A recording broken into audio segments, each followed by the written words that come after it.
உங்க அப்பா இங்கதான் இருப்பாருன்னு சொன்னாங்க, அதான் தேடிக்கிட்டு இருக்கேன். எங்க உங்க அப்பாவையா காணோம்?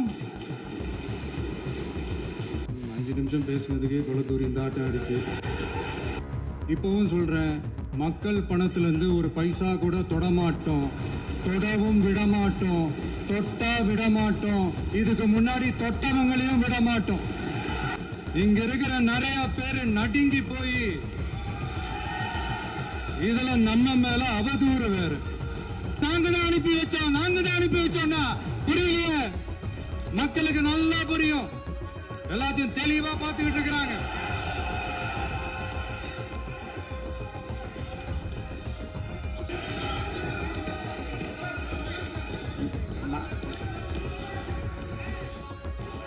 நான் ஏன் கொஞ்சம் சவுண்டா பேசுறேன் அப்படின்னா அவங்களுக்கு கேட்கணுன்றதுக்காக தப்பா எடுத்துக்காங்க. டாஸ்மாக் மாதிரியே பல டிபார்ட்மெண்ட்லயும் மறுபடியும் சொல்றேன், கட்சி நிதின்ற பேர்ல அடிச்ச கொள்ளைய ஒன்னா கவர்மெண்டோட கஜானாக்குள்ளேயே கொண்டு சேர்த்துக்கிட்டே இருக்கிறாங்க. இப்பவும் சொல்றேன், மக்கள் பணத்துல இருந்து ஒரு பைசா கூட தொடமாட்டோம், தொடவும் விடமாட்டோம், தொட்டா விடமாட்டோம், இதுக்கு முன்னாடி தொட்டவங்களையும் விடமாட்டோம்.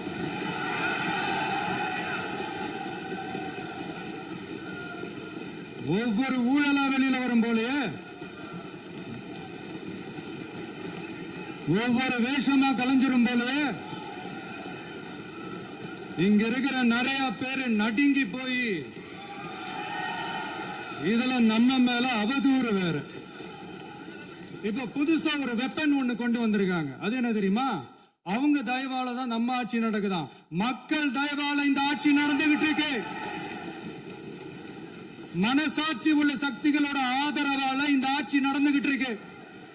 நாங்க தான் அனுப்பி வச்சோம் அப்படின்றாங்களே. அனுப்பி வச்சவங்களுக்கு மினிஸ்ட்ரியில இடம் கொடுத்தா ஏன் கதறீங்க? ஏன் இவ்வளவு கோவம்? ஏன் இவ்வளவு கதறல்? இதுல இன்னொரு முக்கியமான விஷயம், மார்க்சிஸ்ட் கம்யூனிஸ்ட் கட்சி நமக்கு ஆதரவு கொடுத்தது சுயேட்சையா எடுத்த முடிவுன்னு சொல்றாங்க. அதே மாதிரி இந்திய கம்யூனிஸ்ட் கட்சி நமக்கு ஆதரவு கொடுத்தது சுயேட்சையா எடுத்த முடிவுன்னு சொல்றாங்க. இதுல எங்க இருந்து நாங்க தான் அனுப்பி வச்சோம்னா புரியலையே. மக்களுக்கு நல்லா புரியும், எல்லாத்தையும் தெளிவா பார்த்துக்கிட்டு இருக்கிறாங்க.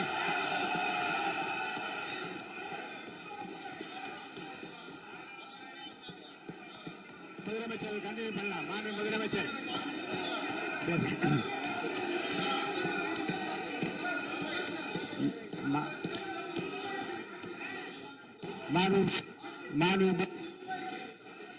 முதலமைச்சர் கண்டினியூ பண்ணலாம். நீ கண்டினியூ பண்ணலாம்.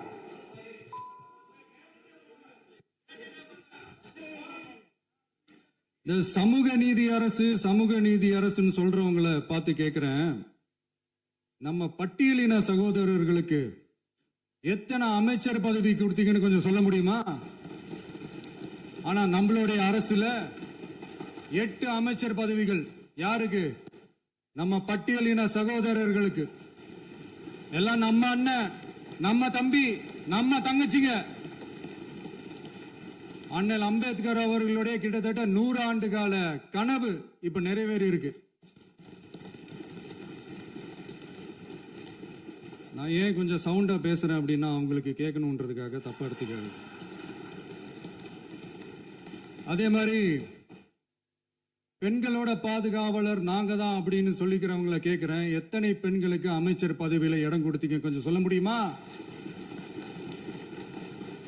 எங்க அரசுல 4 சகோதரிகளுக்கு அமைச்சர் பதவி கொடுத்திருக்கிறோம்.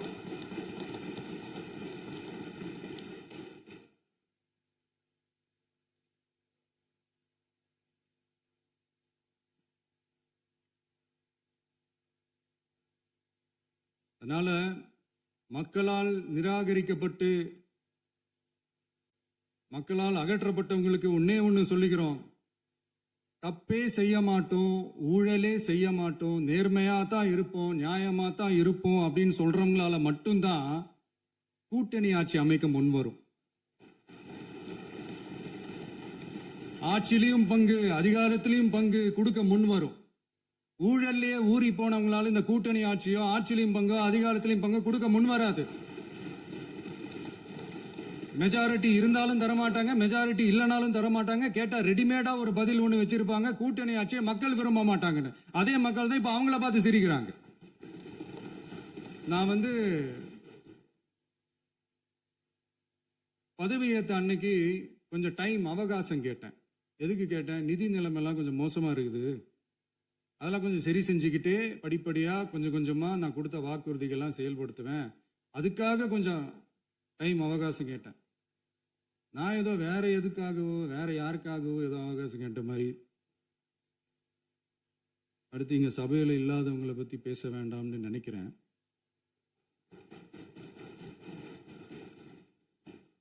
இங்க நம்மளை பத்தி அவதூறு பரப்புறதோட மட்டும் இல்லாம இப்ப நம்ம மக்கள் மேலேயும் அவதூறு பரப்ப ஆரம்பிச்சிட்டாங்க.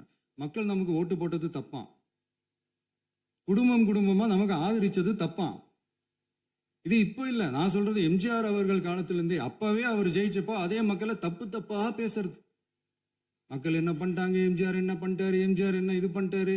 50 வருஷமா ஒரே டெக்னிக்கா.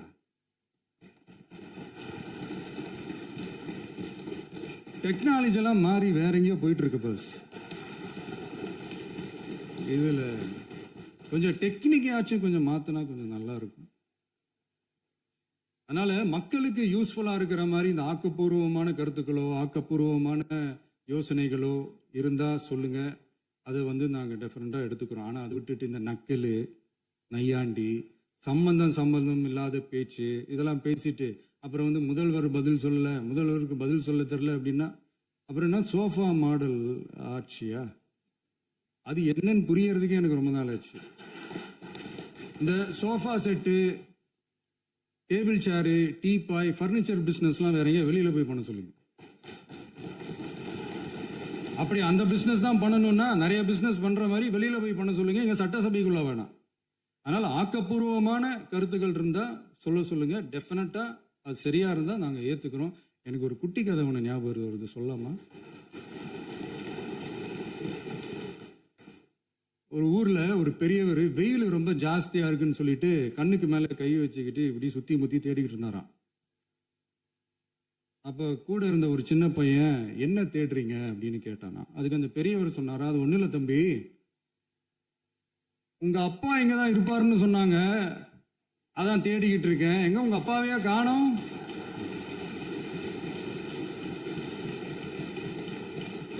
இல்ல அந்த எங்களுக்கும் நக்கலா நையாண்டியா சம்பந்தம் இல்லாத குட்டி கதை இதெல்லாம் எங்களுக்கும் பேச தெரியும். அந்த கதையில பெரியவர் அப்படி சொன்னாராம், தப்பா எடுத்துக்காதீங்க. அந்த கதையில பெரியவர் அப்படி கேட்டாராம். அதனால யாரும் இங்க டென்ஷன் ஆக வேணாம். அதனால இன்னொரு இந்த என்னுடைய உரையை முடிக்கிறதுக்கு முன்னாடி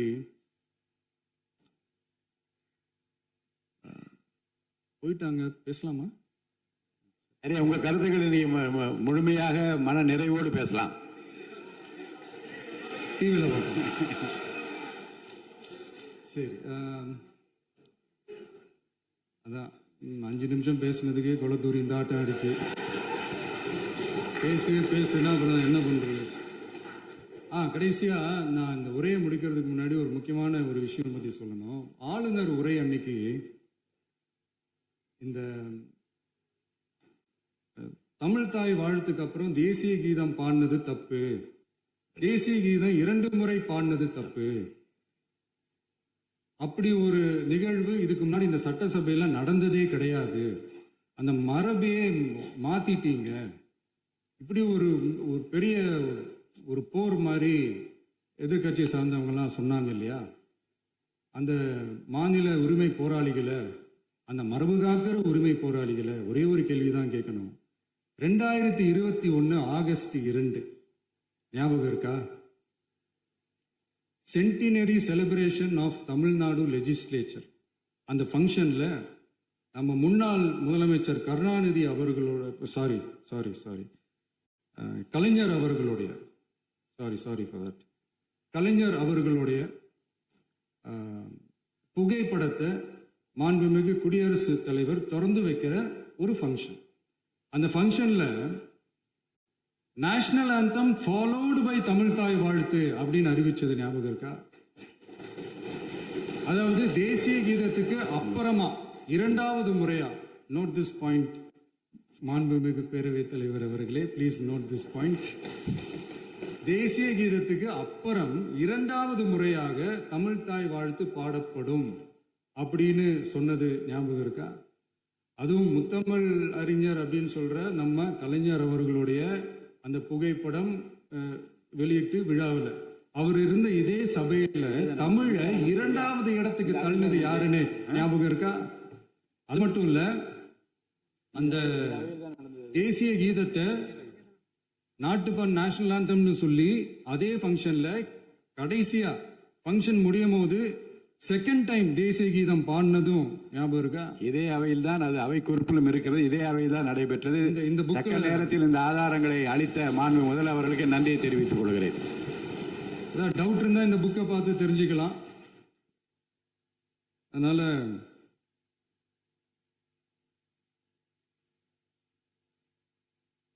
இதெல்லாம் கேட்டா என்ன சொல்லுவாங்கன்னா, அது ஜனாதிபதி கலந்துகிட்ட ஃபங்க்ஷன், அதெல்லாம் அப்படிதான், அதெல்லாம் கண்டுக்க கூடாது அப்படின்னு சொல்லுவாங்க. இதே மாதிரிதான் பேசுறது ஒண்ணு, செய்யறது ஒண்ணு, செய்யறது ஒண்ணு, பேசுறது ஒண்ணு. இதெல்லாம் மக்கள் பார்த்துக்கிட்டு இருக்காங்க. எலெக்ஷனுக்கு முன்னாடி தான் அப்படி செஞ்சுக்கிட்டு இருந்தாங்க. இப்போ எலெக்ஷனுக்கு அப்புறம் அதே தான் செய்யறாங்க. இந்த விஜயையும் சாமானியர்களின் உண்மையான சமூக நீதி அரசையும் அவமானப்படுத்துறதுக்கு தான் அவங்களோட அந்த பொலிட்டிக்கல் சீனியாரிட்டி அது பயன்படுத்துது போல. சரி, செய்யட்டும் செய்யட்டும், நல்லா செய்யட்டும். இப்போ ஆனாலும் நம்மளுடைய மாநில உரிமை, மொழி உரிமை, உத்தமபுத்திரர் போல வேஷம் போடுற எதிர்கட்சிக்கு ஒன்றை மட்டும் ஆணித்தரமாக சொல்றோம். உங்களை மாதிரி தமிழ்னு சொல்லிக்கிட்டு, மொழி, பண்பாடு, கலாச்சாரம்னு சொல்லிக்கிட்டு ரெட்டை வேஷம் போடுறவங்க நாங்க கிடையாது. உலகெங்கும் வாழும் என் தமிழ் சொந்தங்களுக்கு நம்முடைய உத்தரவாதம் தமிழ் தான் எங்க உயிர் நாடி அப்படின்றத மறக்க மாட்டோம். இப்பவும் சொல்றோம், மாநில உரிமையில எப்பவும் உறுதியா இருப்போம். அதே சமயத்துல அரசியல் வேற, ஒன்றிய மாநில அரசுகளுக்கு இடையே இருக்கிற நிர்வாக அணுகுமுறை வேற. இதுல நாங்க ரொம்ப தெளிவா இருக்கிறோம். அதனால எங்களுக்கு பாடம் எடுக்கிறதா நினைச்சுக்கிட்டு உங்க வேஷத்தை நீங்களே கொஞ்சம் கொஞ்சமா கலைச்சிக்கிட்டே வர்றீங்க, மறந்துடாதீங்க. அப்புறம் நேத்து எதிர்கட்சி தலைவர், மாண்புமிகு எதிர்கட்சி தலைவர் பேசும்போது நிறைய பேசினாங்க. அதுல ஒண்ணு மட்டும் அரசு சொல்றதா நினைச்சுக்கிட்டு நம்மளை இன்டைரக்டா ஈவில் அப்படின்ற அந்த வார்த்தையை யூஸ் பண்ணாங்க. எனக்கு ஒண்ணுதான் சொல்லணும்னு தோணுது. ஈவில்ஸ்னு டெவில்ஸ் பேசக்கூடாது.